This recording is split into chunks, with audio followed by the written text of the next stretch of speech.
ਸਤਿ ਸ਼੍ਰੀ ਅਕਾਲ। India plus USA ਦੇਖ ਰਹੇ ਸਾਰੇ ਦਰਸ਼ਕਾਂ ਦਾ ਮੈਂ ਅਮਨਪ੍ਰੀਤ ਕੌਰ ਸਵਾਗਤ ਕਰਦੀ ਹਾਂ।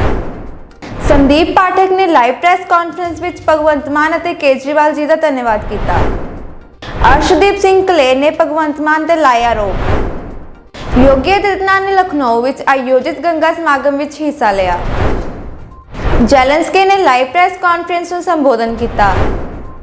ਆਮ ਆਦਮੀ ਪਾਰਟੀ ਦੇ ਮੈਂਬਰ ਨੇ ਬੀਜੇਪੀ ਸਰਕਾਰ ਨੂੰ ਗੁੰਡਾਗਰਦੀ ਦੀ ਸਰਕਾਰ ਦੱਸਿਆ। आओ शुरुआत करते हैं आज इस पहली वड्डी खबर तो। संदीप पाठक ने लाइव प्रेस कॉन्फ्रेंस विच भगवंत मान ਅਤੇ केजरीवाल जी का धन्यवाद किया। संदीप पाठक ने कहा कि लाइव प्रेस कॉन्फ्रेंस विच आए सारे लोगों का मैं धन्यवाद करता हाँ। आप सब ने अपना टाइम दिता, टाइम निकाल के इत्थे आए, ये बड़े हर्ष की गल है। राज सभा विच संसद बनन तो बाद ये मेरी पहली बैठक है। छत्तीसगढ़ विच सब तो पहला आम आदमी पार्टी के नैशनल कन्वीनियर ਅਤੇ पंजाब के सारी जनता का दिलों धन्यवाद करता हाँ। उन्होंने कहा कि अरविंद केजरीवाल ਅਤੇ भगवंत मान ने जो किसान के मुंडे मान बनाया है उन्होंने जिम्मेदारी दी है, मैं उस जिम्मेवारी उत्ते पूरा खड़ा दिखाई देवांगा। कैबिनेट मंत्री हैं जो लंबे समय तक से छत्तीसगढ़ के हम सब कार्यकर्ताओं को मार्गदर्शन देते आए हैं। आपको परिचय कराना चाहूँगा हमारे नवनियुक्त प्रदेश प्रभारी दिल्ली के गुराड़ी विधानसभा क्षेत्र के विधायक आदरणीय संजीव राजी से जो हमारे बीच हैं। मैं चाहूँगा कि आप सबके बीच आदरणीय डॉक्टर संदीप पाठक जी और बहुत बहुत धन्यवाद। सबसे पहले सभी पत्रकार बंधुओं को मेरा नमस्कार। आज बड़े ही हर्ष का विषय है और मैं यहाँ के प्रभारी होने के नाते छत्तीसगढ़ की सभी कार्यकर्ता और छत्तीसगढ़ की जनता के बिहाफ पे मैं आम आदमी पार्टी के राष्ट्रीय संयोजक और दिल्ली के लोकप्रिय मुख्यमंत्री आदरणीय अरविंद केजरीवाल जी को धन्यवाद करता हूं कि छत्तीसगढ़ के मांझी के पुत्र डॉक्टर संदीप पाठक जी को पंजाब से राज्यसभा भेजा है। मुझे पूरा विश्वास है कि इससे छत्तीसगढ़ के संगठन में और छत्तीसगढ़ में आम आदमी पार्टी के संगठन और छत्तीसगढ़ जनता के बीच में नई ऊर्जा का संचार होगा। हमारे बीच डॉक्टर संदीप पाठक जी हैं। मैं उनसे निवेदन करता हूं कि आपसे सीधी वार्ता करें। धन्यवाद संजीव जी। सबसे पहले तो मैं आप सबका हृदय से अभिनंदन करता हूं और आप सबका यहां इस प्रेस कॉन्फ्रेंस में स्वागत करता हूं। आप सबने अपना टाइम दिया, टाइम निकाल के यहां आए, ये बड़े हर्ष की बात है और मैं आप सबका आज के इस प्रेस कॉन्फ्रेंस में फिर से एक बार स्वागत करता हूं। राज्यसभा में सांसद बनने के बाद ये मेरी पहली विजिट है छत्तीसगढ़ की। तो मैं सबसे पहले आम आदमी पार्टी के नेशनल कन्वीनर माननीय श्री अरविंद केजरीवाल जी, माननीय भगवंत मान जी मुख्यमंत्री पंजाब और पंजाब के सभी जनता का हृदय से आभार व्यक्त करना चाहता हूं। मेरे हिसाब से आम आदमी पार्टी और अरविंद केजरीवाल ये एकमात्र ऐसे व्यक्ति है जो एक साधारण वॉलंटियर को राज्यसभा सांसद बना सकते हैं। ये भारत में और पूरी दुनिया में ये कहीं नहीं हुआ है और शायद होगा भी नहीं। मैं छत्तीसगढ़ से बिलोंग करता हूं, एक किसान का बेटा हूं। तो अरविंद केजरीवाल जी ने मेरा नहीं बल्कि पूरे छत्तीसगढ़ का मान बढ़ाया है, एक किसान के बेटे का मान बढ़ाया है। तो आज आप सबके माध्यम से मैं पंजाब की जनता को, माननीय अरविंद केजरीवाल जी को और श्री भगवंत मान जी को ये आश्वस्त करता हूं कि जो एक किसान के बेटे को और छत्तीसगढ़ के एक बेटे को जो जिम्मेदारी दी है वो जिम्मेदारी निभाने में कोई कसर नहीं छोड़ेंगे। पूरी दिल जान और जान जिंदगी लगा के देश की सेवा करेंगे। राजनीति में आने से पहले मैं आईआईटी में प्रोफेसर था। अभी कुछ दिन पहले मैंने रिजाइन किया। आईआईटी ज्वाइन करने से पहले लगभग 9-10 साल मैं इंग्लैंड और अमेरिका में था। मैंने कैम्ब्रिज यूनिवर्सिटी से पीएचडी की, उसके बाद मैं ऑक्सफोर्ड यूनिवर्सिटी में साइंटिस्ट था, फिर MIT है अमेरिका में एक इंस्टीट्यूट, रिसर्च इंस्टीट्यूट है, बड़ा यूनिवर्सिटी है, वहां पे भी मैं साइंटिस्ट था। 9-10 साल में बाहर रहा। मुझे बहुत सारी सरकारी नौकरियां, परमानेंट नौकरी आई, स्विट्जरलैंड से आई, जर्मनी से आई, इंग्लैंड से आई, अमेरिका से आई, विदेशों में सारी जगहों से परमानेंट नौकरी के बड़े बड़े ऑफर आए। लेकिन मेरे मन में ये पहले से ही था कि मुझे अपनी जो भी जिंदगी मिली है, भगवान ने जो दिया है, उसे इस देश के लिए समर्पित करना है। मैं वापस इंडिया आ गया और इंडिया आके, भारत वापस आकर मैंने IIT दिल्ली ज्वाइन कर ली। IIT में बहुत अच्छी नौकरी थी, प्रोफेसर था मैं, परमानेंट सरकारी जॉब, आपको पता है। प्रश्न ये उठता है कि मुझे, मेरे जैसे व्यक्ति को, जिसका राजनीति से कोई दूर दूर तक लेना देना नहीं था, वो क्यों राजनीति में आ गया?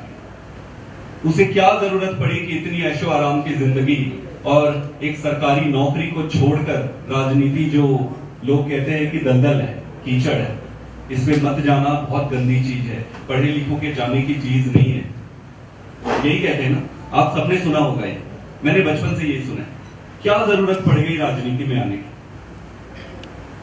मेरा ये मानना है कि हमारे देश की जो आज स्थिति है, उसका मुख्य कारण राजनीति है। हमारे देश की हालत, स्थिति खराब है क्योंकि राजनीति खराब है। स्कूल खराब है क्योंकि राजनीति खराब है। अस्पताल खराब है क्योंकि राजनीति खराब है। भ्रष्टाचार है क्योंकि राजनीति खराब है। सारी समस्याओं का जड़ राजनीति में है। और चूंकि राजनीति खराब है, इसलिए हमारे देश की स्थिति और व्यवस्था खराब है। आप देखो, हमारे से बाद में जो देश आजाद हुए थे, सिंगापुर आप ले लीजिए एग्जाम्पल, वो आज हमसे कहीं ज्यादा अच्छा कर रहे हैं। तो ऐसा क्या हो गया जो हमारे देश आज भी पिछड़ी है? कई मायनों में हम अभी भी स्ट्रगल कर रहे हैं। इस देश की जनता ने भारतीय जनता पार्टी को और कांग्रेस को खूब मौके दिए। आजादी के बाद से आज तक जनता इनको बारी बारी से मौका देती गई। कांग्रेस को मौका दिया, कांग्रेस ने धोखा दिया, तो बीजेपी को मौका दिया। बीजेपी को मौका दिया, बीजेपी ने धोखा दिया, तो कांग्रेस को मौका दिया। बार बार इन दोनों पार्टियों ने देश की जनता के साथ गद्दारी की, धोखा किया। फिर भी जनता इनको मौका देती है। जनता इनको मौका क्यों देती है? क्या जनता को नहीं पता कि ये क्या कर रहे हैं?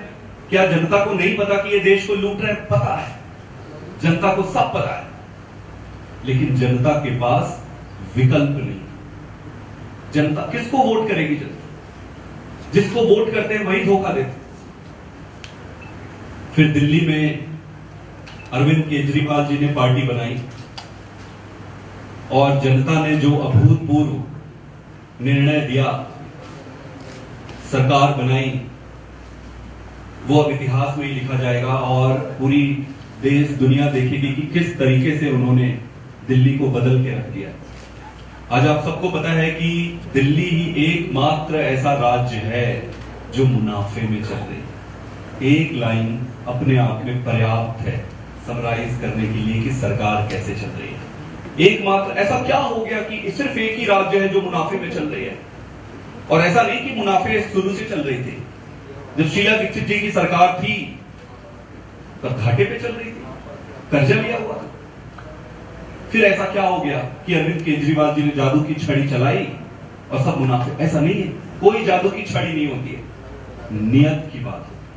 केजरीवाल जी की नियत है जनता की सेवा करने की, इसलिए राजनीति बदली। आज आप देखोगे स्कूल की स्थिति दिल्ली में बहुत सुधरी। सरकारी स्कूल प्राइवेट स्कूलों को टक्कर देते हैं। अब सरकारी स्कूल में भर्ती के लिए, पहले आपने सुना होगा कि चिट्ठी लिखवाने आते थे कि भाई चिट्ठी लिख दो, प्राइवेट स्कूल में भर्ती करवाना है। आजकल लोग सरकारी स्कूल के लिए लाइन लगा रहे हैं। यह अभूतपूर्व है। आप अस्पताल की स्थिति ले लो। सरकारी अस्पताल में सारी दवाइयां, सारे टेस्ट, सारे मेडिकल चेकअप, सब कुछ फ्री है। ऐसे कैसे संभव हो गया?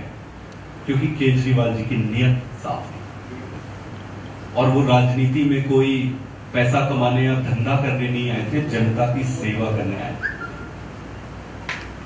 स्कूल ले लिए, अस्पताल ले लिए, आप ओवरऑल इंफ्रास्ट्रक्चर में एक एक इंफ्रास्ट्रक्चर के जो भी प्रोजेक्ट आते हैं, जैसे 500 करोड़ का है बजट है, 300 करोड़ में ही पूरा होगा। ऐसा कभी नहीं हुआ पहले कि जो सैंक्शन बजट है उससे कम में अगर कोई प्रोजेक्ट खत्म हो जाए। भ्रष्टाचार पूरी तरीके से खत्म हो गया, बिजली वहां पे फ्री में मिलती है। अर्शदीप ਸਿੰਘ ਕਲੇਰ ਨੇ ਭਗਵੰਤ ਮਾਨ ਤੇ ਲਾਇਆ ਆਰੋਪ। ਸ਼੍ਰੋਮਣੀ ਅਕਾਲੀ ਦਲ ਦੇ ਬੁਲਾਰੇ ਅਰਸ਼ਦੀਪ ਸਿੰਘ ਕਲੇਰੀਆ ਨੇ ਕਿਹਾ ਕਿ ਮਸ਼ਹੂਰੀਆਂ ਲਈ ਕਰੋੜਾਂ ਦੇ ਇਸ਼ਤਿਹਾਰਾਂ 'ਚ ਆਪਣਾ ਨਾਂ ਚਮਕਾਉਣ ਵਾਲੇ ਪੰਜਾਬ ਦੇ ਮੁੱਖ ਮੰਤਰੀ ਭਗਵੰਤ ਮਾਨ ਬਿਜਲੀ ਦੇ 300 ਯੂਨਿਟ ਮਾਫ ਕਰਨ ਦੇ ਨਾਂ ਤੇ ਸ਼੍ਰੇਣੀਆਂ ਤਹਿਤ ਸਮਾਜ 'ਚ ਵੰਡੀਆਂ ਨਾ ਪਾਓ। ਚੋਣਾਂ ਤੋਂ ਪਹਿਲਾਂ ਲੋਕਾਂ ਨਾਲ ਕੀਤੇ ਵਾਅਦਿਆਂ ਅਨੁਸਾਰ ਸਾਰਿਆਂ ਨੂੰ ਬਿਜਲੀ ਮਾਫ ਕਰੋ। ਦੇ ਹਿਸਾਬ ਨਾਲ ਉਦੋਂ ਕਿਉਂ ਪੰਜਾਬੀਆਂ ਨਾਲ ਵਾਅਦਾ ਕੀਤਾ ਕਿ ਸਾਰਿਆਂ ਨੂੰ ਮੁਫਤ ਬਿਜਲੀ ਤੇ 24 ਘੰਟੇ ਬਿਜਲੀ ਦੇਵਾਂਗੇ। ਅੱਜ ਭਗਵੰਤ ਮਾਨ ਸਾਹਿਬ ਇਹ ਦੱਸਣ ਕਿ ਛੋਟਾ ਜ਼ਿਮੀਂਦਾਰ, ਛੋਟਾ ਦੁਕਾਨਦਾਰ, ਉਹਨਾਂ ਨੂੰ ਇਹ ਸਕੀਮ ਦੇ ਵਿੱਚੋਂ ਬਾਹਰ ਕਿਉਂ ਰੱਖਿਆ ਗਿਆ, ਕਿਉਂਕਿ ਸਿਰਫ ਉਹ ਜਨਰਲ ਕੈਟਾਗਰੀ ਦੇ ਨੇ। ਅੱਜ ਕਿਉਂ ਸੂਬਿਆਂ ਦੇ ਵਿੱਚ ਇਸ ਗੱਲ ਦੀ ਵੰਡੀ ਪਾਈ ਜਾ ਰਹੀ ਹੈ। ਮੁੱਖ ਮੰਤਰੀ ਦਾ ਕੰਮ ਹੁੰਦਾ ਹੈ ਸੂਬੇ ਦੀ ਖੁਸ਼ਹਾਲੀ। ਸਰਦਾਰ ਪ੍ਰਕਾਸ਼ ਸਿੰਘ ਜੀ ਬਾਦਲ ਨੇ ਅਜੇ ਤੱਕ ਜਿੰਨੀਆਂ ਸਕੀਮਾਂ ਦਿੱਤੀਆਂ, ਚਾਹੇ ਕਿਸਾਨਾਂ ਨੂੰ ਮੁਫਤ ਬਿਜਲੀ, ਚਾਹੇ ਨਹਿਰੀ ਮਾਮਲਾ ਮਾਫ ਕਰਨਾ ਹੋਵੇ, ਚਾਹੇ ਕਿਸਾਨ ਦੇ ਟਰੈਕਟਰ ਨੂੰ ਉਹਦਾ ਗੱਡਾ ਕਹਿ ਕੇ ਉਹਦੀ ਰਜਿਸਟ੍ਰੇਸ਼ਨ ਮਾਫ ਕਰਨੀ ਹੋਵੇ, ਹੋਰ ਜਿੰਨੀਆਂ ਲੋਕ ਭਲਾਈ ਸਕੀਮਾਂ ਨੇ, ਬੁਢਾਪਾ ਪੈਨਸ਼ਨ, ਸ਼ਗਨ ਸਕੀਮ, ਇਹ ਸਾਰੀਆਂ ਕਦੇ ਵੀ ਕੈਟਾਗਰੀ ਦੇ ਹਿਸਾਬ ਤੇ ਨਹੀਂ ਵੰਡੀਆਂ। ਸੋ ਮੁੱਖ ਮੰਤਰੀ ਸਾਹਿਬ, ਲੋਕਾਂ ਦੇ ਵਿੱਚ ਕੈਟਾਗਰੀਆਂ ਨੂੰ ਲੈ ਕੇ ਵੰਡੀਆਂ ਨਾ ਪਾਓ।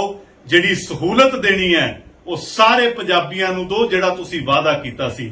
ਔਰ ਜਿਹੜੀ ਇਸ ਵਾਅਦੇ ਦੇ ਹਲੇ ਐਲਾਨ ਤੇ, ਕਿਉਂਕਿ ਗੱਲ ਤਾਂ ਇਹ ਸ਼ੁਰੂ ਹੋਣੀ ਹੈ 1 ਜੁਲਾਈ ਤੋਂ, ਤੇ ਕਰੋੜਾਂ ਰੁਪਈਆ ਸਰਕਾਰ ਦਾ ਇਸ਼ਤਿਹਾਰਬਾਜ਼ੀਆਂ ਤੇ ਅੱਜ ਹੀ ਖਰਚਾ ਕਰਤਾ। ਉਹੀ ਕਰੋੜਾਂ ਰੁਪਈਆ ਇਸ ਸਕੀਮ ਦਾ ਲਾਭ ਵੱਧ ਲੋਕਾਂ ਤੱਕ ਪਹੁੰਚਾਉਣ ਲਈ ਵਰਤਿਆ ਜਾਵੇ, ਤਾਂ ਮੈਨੂੰ ਲੱਗਦਾ ਹੈ ਕਿ ਇਸ ਸਕੀਮ ਦਾ ਕੋਈ ਬੈਨੀਫਿਟ ਹੋਊਗਾ। ਕੱਲਾ ਆਪਾਂ ਐਲਾਨਾਂ ਦੇ ਉੱਤੇ ਕਰੋੜਾਂ ਰੁਪਈਆ ਐਡਵਰਟਾਈਜ਼ਮੈਂਟ ਤੇ ਲਾ ਦਈਏ, ਇਸ ਸੂਬੇ ਦੇ ਉੱਤੇ ਇੱਕ ਹੋਰ ਬੋਝ ਬਹੁਤ ਵੱਡਾ ਜਿਹੜਾ योगी आदित्यनाथ ने लखनऊ ਵਿੱਚ ਆਯੋਜਿਤ ਗੰਗਾ ਸਮਾਗਮ ਵਿੱਚ ਹਿੱਸਾ ਲਿਆ। योगी आदित्यनाथ ने गंगा समागम ਵਿੱਚ ਹਿੱਸਾ ਲਿਆ ਤੇ ਉਹਨਾਂ ਨੇ ਕਿਹਾ ਕਿ ਗੰਗਾ ਇੱਕ ਇਦਾਂ ਦੀ ਨਦੀ ਹੈ ਜੋ ਬਹੁਤ ਵੱਡੀ ਹੈ ਅਤੇ ਜਿਸ ਜ਼ਿਲ੍ਹੇ ਵਿੱਚ ਅਤੇ ਪੂਰੇ ਸੰਸਾਰ ਦੇ ਵਿੱਚ ਜੋ ਇੱਕ ਮਹੱਤਵਪੂਰਨ ਕਾਰਨ ਹੈ ਤੇ ਉਹ ਹੈ ਗੰਗਾ। गंगा समग्र के इस राष्ट्रीय महासमागम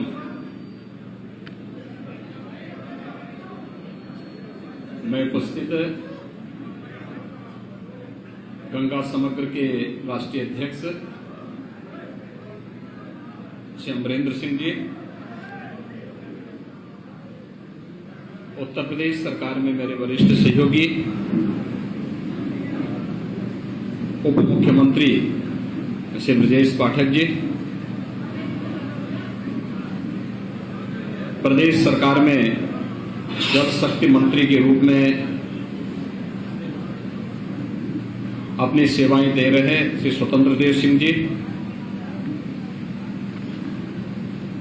गंगा समग्र के राष्ट्रीय संगठन मंत्री माननीय श्री राम आशीष जी, महामंत्री माननीय श्री आशीष जी, पूज्य संत स्वामी विद्या चैतन्य जी, इस संस्थान के प्रबंधक श्री राजेश सिंह जी, प्रदेश सरकार के पूर्व मंत्री डॉक्टर महेंद्र सिंह जी, सभी पूज्य संत,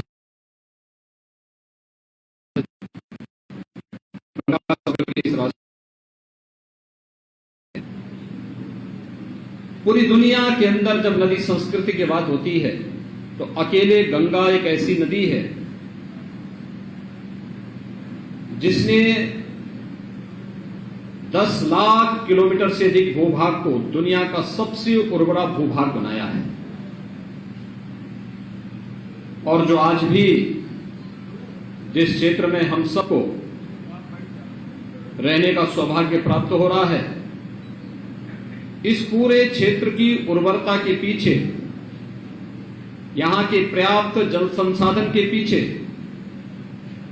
अगर कोई एक महत्वपूर्ण कारक है तो वह है मां गंगा।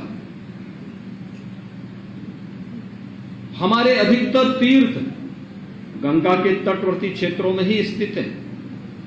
आप गंगोत्री से लेकर के गंगा सागर तक इन सभी तीर्थों का अवलोकन करेंगे तो हम सब इस बारे में देख सकते हैं कि गंगा के प्रति हमारी आस्था किस रूप में रही है। और महाभारत का वह दृष्टांत भी आप सबके सम्मुख होगा। इस महाभारत के युद्ध का सबसे बड़ा योद्धा, सबसे उम्रदराज योद्धा अपने नाम के साथ संबोधन के रूप में कोई नाम लेता है तो वह गंगा पुत्र ही अपने साथ जोड़ करके अपने आप को गौरवान्वित महसूस करता है। वो गंगा पुत्र कोई और नहीं, भीष्म पितामह थे। भाइयों बहनों, गंगा के आध्यात्मिक, सामाजिक और आर्थिक महत्व को देखते हुए प्रधानमंत्री मोदी जी ने 2016 में नमामि गंगे की परियोजना का शुभारंभ किया और गंगा को राष्ट्रीय नदी के रूप में मान्यता दी। हम सब इस बारे में जानते हैं, मां गंगा के बारे में योजनाएं पहले भी बनती थी। 1986 में गंगा एक्शन प्लान बना था, कार्य प्रारंभ भी हुए थे। केंद्र और राज्य सरकारों को मिलकर के इस पूरे कार्यक्रम के साथ जुड़ना था।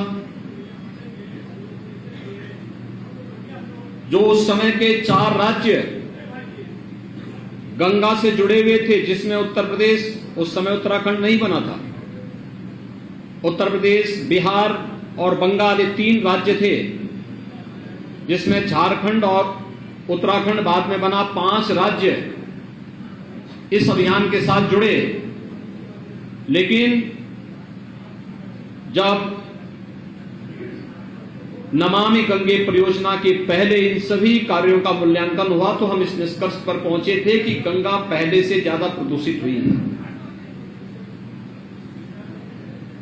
नमामि गंगे परियोजना प्रधानमंत्री मोदी जी की वह अत्यंत महत्वपूर्ण परियोजना थी, जिसने आजादी के बाद भारत की नदी संस्कृति को पुनर्जीवित करने का एक महत्वपूर्ण कार्य प्रारंभ किया। और मुझे प्रसन्नता है कि मां गंगा के लगभग 2500 किलोमीटर के अपने लंबे प्रवाह में जो 5 राज्य आते हैं, उन 5 राज्यों में उत्तर प्रदेश के अंदर मां गंगा का आशीर्वाद और यमुना जी का आशीर्वाद सर्वाधिक प्राप्त होता है। और उत्तर प्रदेश नमामि गंगे परियोजना में सफलतापूर्वक उन कार्यक्रमों को आगे बढ़ाने में सफल हुआ। आपके सामने यहां पे उदाहरण हो सकता आया हो, ये 250 किलोमीटर का जो मां गंगा का लंबा प्रवाह है, गंगोत्री से लेकर के गंगा सागर तक, इसका सबसे क्रिटिकल जो पॉइंट था वह था कानपुर। कानपुर में ऐसी स्थिति थी कि गंगा के जल में जलीय जीव भी नष्ट हो गए थे और सीसामऊ नाला से तो प्रतिदिन 14 करोड़ लीटर सीवर गंगा में गिरता था और ये लगभग 100 वर्षों से गिर रहा था। लेकिन नमामि गंगे परियोजना के बाद आज कानपुर में जो सीवर पॉइंट था सीसामऊ का, वह एक सेल्फी पॉइंट बना और प्रधानमंत्री मोदी जी ने स्वयं वहां पर आकर के इस कार्य की सराहना भी की। आज वहां एक भी बूंद सीवर नहीं गिरता है, जलीय जीव फिर से वहां पुनर्जीवित हो गए हैं। 2019 में प्रयागराज कुंभ के पीछे की सफलता के पीछे की कहानी भी यही है कि 2019 में जब प्रयागराज का कुंभ था तो प्रयागराज के कुंभ के पीछे हम लोगों ने जो सबसे पहले उद्देश्य रखे थे स्वच्छता का, स्वच्छता, सुरक्षा और सुव्यवस्था का, गंगा की अविरलता और निर्मलता, और गंगा और उसकी सहायक 10 नदियों पर भी हम लोगों ने ध्यान केंद्रित किया था। आपने देखा होगा दशकों बाद प्रयागराज कुंभ में अविरल और निर्मल जल पूज्य संतों को और श्रद्धालु जनों को प्राप्त हुआ था, और देखते ही देखते करोड़ों श्रद्धालु प्रयागराज कुंभ में आकर के उन्होंने वहां पर पवित्र स्नान में भाग भी लिया। ये जो पूरा कार्य है,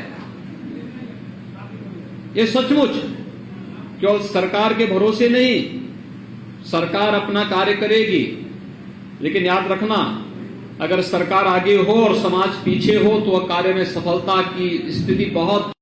मुझे याद है जब 2018-19 में काशी में गंगा जी में बाढ़ आई थी और मैं उस समय वहां गया था। मैंने उस समय वहां पूछा, मैंने कहा क्या स्थिति है, तो मुझे एनडीआरएफ के जो जवान वहां पर नियमित प्रैक्टिस करते थे उन्होंने कहा कि गंगा जी में बीओडी की मात्रा बहुत ज्यादा होने के नाते यहां पर एक जल स्थिति ऐसी नहीं कि हम इसे स्नान करने की बात तो, यानी स्नान की बात तो दूर है, हम इसमें सामान्य प्रैक्टिस नहीं कर सकते। लेकिन विगत वर्ष जब मैं वहां गया था और बाढ़ के समय ही मुझे उस रास्ते से जाने का अवसर प्राप्त हुआ था, मैंने फिर उन लोगों से पूछा, मैंने कहा नमामि गंगे परियोजना के बाद के परिणाम क्या हैं?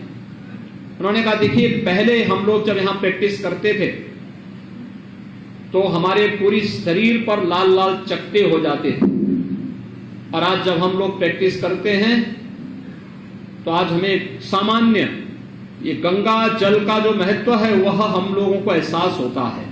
यानी पहले स्नान करने लायक भी ये जल नहीं था, लेकिन अब यह जल आचमन भी इससे आराम से किया जा सकता है, पूजा के योग्य भी यह जल आज के दिन पर बना हुआ है। आज वहां पे डॉल्फिन आपको दिखाई दे सकती है। गंगा जी का जो महत्व है उसमें डॉल्फिन भी गंगा की एक पहचान है, और यह भी वहां पर देखने को मिलता है। लेकिन भाइयों बहनों, ये सभी कार्य केवल सरकार के प्रयास से भर से एक निरंतरता नहीं प्राप्त कर सकते। सरकार ने अपने स्तर पर प्रयास किए। उत्तर प्रदेश में ही जितने भी सीवर के या औद्योगिक कचरे से जुड़े हुए प्रवाह थे, उनको रोकने के लिए जो कार्य होने थे, 46 में से 25 के कार्य हमने पूरे कर दिए। 19 पर कार्य चल रहा है, युद्ध स्तर पर कार्य चल रहा है। 2 का कार्य प्रगति पर है। हम लोग इन सभी योजनाओं को समयबद्ध ढंग से आगे बढ़ा रहे हैं। लेकिन सबसे महत्वपूर्ण बात यह है कि सरकार ने अपने स्तर पर एक कार्रवाई की। जगह जगह जो सौदागर बने हुए थे उनके आधुनिकीकरण पर ध्यान दिया। गंगा जी में तमाम प्रकार के उत्प्रवाह को रोकने के लिए अलग अलग कार्यक्रम भी आगे बढ़ाए, और जो भी तकनीक हो सकती थी उस तकनीक को अपना करके नमामि गंगे परियोजना में गंगा की निर्मलता और अविरलता को बनाए रखने के लिए अपने स्तर पर प्रयास किया। क्योंकि हम सबका यह मानना है, कौन ऐसा भारतीय है जो प्रातः काल जागरण के साथ जिस किसी एक नदी का सबसे पहले स्मरण करता है तो वह नदी होती है गंगा। कोई ऐसा भारतीय नहीं होगा जो स्नान करते समय मां गंगा का नाम लेकर के आचमन न करता हो और अपने शरीर पर जल का छिड़काव न करता हो। और मां गंगा के प्रति हमारी ये सनातन आस्था, उसे व्यवहारिक रूप में भी प्रदान करने के लिए जो प्रयास होने चाहिए, उस प्रयास में अब सर्वाधिक आवश्यकता है समाज को एकजुट होकर के कार्य करने की। और ये केवल गंगा नदी, केवल जो गंगोत्री से गंगा सागर तक है, इस एक नदी मात्र का नहीं, बल्कि गंगा से जुड़ने वाली उन सभी सहायक नदियों को भी हम इसके साथ जोड़ करके जब एक साथ कार्य प्रारंभ करेंगे, जिसमें कि किसी भी प्रकार की गंदगी, सीवर या गंदा नाला या सौ का दागरे, सौदा या मरे हुए जानवर या कोई भी कचरा हम नदी में नहीं फेंकेंगे, एक हमारा ये संकल्प होना चाहिए और इसके लिए जो प्रयास प्रारंभ हुए हैं उन प्रयासों के साथ जुड़ना। अक्सर होता है, हम लोग देखते हैं, लोगों की एक मान्यता रही है, प्रारंभ से रही है हिंदू समाज में। ਜ਼ੈਲੈਂਸਕੀ ਨੇ ਲਾਈਵ ਪ੍ਰੈਸ ਕਾਨਫਰੰਸ ਨੂੰ ਸੰਬੋਧਨ ਕੀਤਾ। रूस ਤੇ ਯੂਕਰੇਨ ਵਿਚਾਲੇ ਜੰਗ ਜਾਰੀ ਹੈ। ਯੁੱਧ ਨੂੰ 1 ਮਹੀਨੇ ਤੋਂ ਵੱਧ ਸਮਾਂ ਬੀਤ ਚੁੱਕਾ ਹੈ। ਬਹੁਤ ਵੱਡੀ ਗਿਣਤੀ ਵਿੱਚ ਰੂਸ ਤੇ ਯੂਕਰੇਨ ਦੇ ਸੈਨਿਕ ਇਸ ਜੰਗ ਵਿੱਚ ਮਾਰੇ ਜਾ ਚੁੱਕੇ ਹਨ। ਇਸ ਵਿੱਚ ਯੂਕਰੇਨੀ ਰਾਸ਼ਟਰਪਤੀ ਵਲੋਦੀਮੀਰ ਜ਼ੈਲੈਂਸਕੀ ਨੇ ਕਿਹਾ ਕਿ ਬਚਾਅ ਨੂੰ ਯਕੀਨੀ ਬਣਾਉਣ ਲਈ ਅਸੀਂ ਸਭ ਕੁਝ ਕਰ ਰਹੇ ਹਾਂ। ਸਹਿਭਾਗੀਆਂ ਦੇ ਨਾਲ ਲਗਾਤਾਰ ਸੰਪਰਕ ਵਿੱਚ ਉਹਨਾਂ ਦਾ ਧੰਨਵਾਦ ਜਿਹੜੇ ਸੱਚਮੁੱਚ ਕਿਸੇ ਵੀ ਤਰੀਕੇ ਨਾਲ ਮਦਦ ਕਰ ਸਕਦੇ ਹਨ, ਪਰ ਜਿਨ੍ਹਾਂ ਕੋਲ ਹਥਿਆਰ ਅਤੇ ਗੋਲਾ ਬਾਰੂਦ ਸਾਨੂੰ ਲੋੜੀਂਦਾ ਹੈ ਅਤੇ ਉਹਨਾਂ ਦੀ ਮਦਦ ਲਈ ਹੈ। ਉਹਨਾਂ ਨੂੰ ਪਤਾ ਹੋਣਾ ਚਾਹੀਦਾ ਹੈ ਕਿ ਉਹ ਵੀ ਇਸ ਲੜਾਈ ਦੀ ਕਿਸਮਤ ਵਿੱਚ ਹਨ, ਲੋਕਾਂ ਦੀ ਕਿਸਮਤ ਜੋ ਬਚ ਸਕਦੀ ਹੈ। Будь-яку брехню окупантів. Прекрасний подарунок до свята зробила наша команда на іграх нескорених, в яких беруть участь ветерани і військовослужбовці. В перший же день змагань, які стартували в Нідерландах, українці здобули золото, срібло і бронзу. Радіон Сіддіков вибрав золото у штовханні ядра. Артем Лукашук та Іван Герецун принесли Україні срібло та бронзу у стрибках в довжину. Дякую вам, хлопці, від всіх нас, від всіх українців. Це завжди важливо, а зараз надзвичайно, щоб славили наш прапор, щоб лунав український гімн і щоб шанували наших героїв. Але яким би не був день і яке б не було свято для всіх у владі, завдання незмінне. Працювати навіть не на 100, а на 200%, щоб забезпечувати нашу оборону, забезпечувати Україні зброю, фінансову підтримку та усе інше постачання. Розпочав сьогоднішній день з наради з військовими та урядовцями щодо ситуації в зонах бойових дій. Російські війська готуються до наступальної операції на сході нашої держави. Вже найближчим часом хочуть буквально добити і знищити Донбас. Знищити все, що колись дало славу цьому промисловому регіону. Так само, як російські військові знищують Маріуполь, вони хочуть стерти з лиця землі і інші міста, інші громади Донецької і Луганської областей. Робимо все, щоб забезпечити оборону. Постійно контактуємо з партнерами, вдячні тим, хто допомагає дійсно усім, чим може допомогти. Але ті, хто має необхідні нам зброю і боєприпаси і притримує свою допомогу, повинні знати, що від них також залежить доля цієї битви, доля людей, які можуть бути врятовані. Завершився вже 53-й день війни. І по деяким пунктам у наших запитах зброї ми очікуємо відповіді 53 дні. А деякі відповіді формулюються так, що постачання може розпочатись хіба що у травні. Я прямо кажу в таких випадках, кожна затримка зброї, кожне політичне затягування – це дозвіл Росії забирати життя українців. Саме так Росія це трактує, саме так не повинно бути в реальності. Продовжуються постійні обстріли нашого міста Харків. Сьогодні російські війська вдарили, зокрема, по вулицях Культури, Шевченка і Дарвіна. Мабуть, це особливо небезпечні слова для Росії. Культура, Шевченко, Дарвін. Те, що загрожує їх існуванню. Станом на цю хвилину у переліку загиблих від цього удару 5 харків'ян, не менше 15 поранених. Тільки за 4 останні дні в Харкові від російських обстрілів 18 людей загинуло, 106 людей поранено. Це ніщо інше, ніж свідомий терор. Міномети, артилерія проти звичайних житлових кварталів, проти звичайних цивільних людей. Демократичний світ повинен відреагувати і на те, що окупанти роблять на півдні нашої держави, в Херсонській та Запорізькій областях. Там будують катівні, викрадають представників місцевої влади та усіх, кого вважають помітними для місцевих громад, шантажують вчителів, крадуть гроші, направлені на виплату пенсій, блокують та крадуть гуманітарну допомогу, доводять людей до голоду. Окупанти ще й намагаються відірвати Херсонську та Запорізьку області за прикладом так званих ДНР і ЛНР, переводять цю територію у рубльову зону і підпорядковують адміністративній машині Росії. Все це вимагає більшої швидкості західних держав при підготовці нового потужного санкційного пакету. Відповіддю на спробу рубльової окупації Херсонської і Запорізької областей має бути повне охоплення санкціями російської банківської та фінансової системи, бо вони – це частина окупаційної машини. Звичайно, необхідність ембарго на постачання нафти з Росії зростає з кожним днем. Кожен в Європі та Америці вже бачить, що Росія відверто використовує енергоносії для намагання дестабілізувати західні суспільства.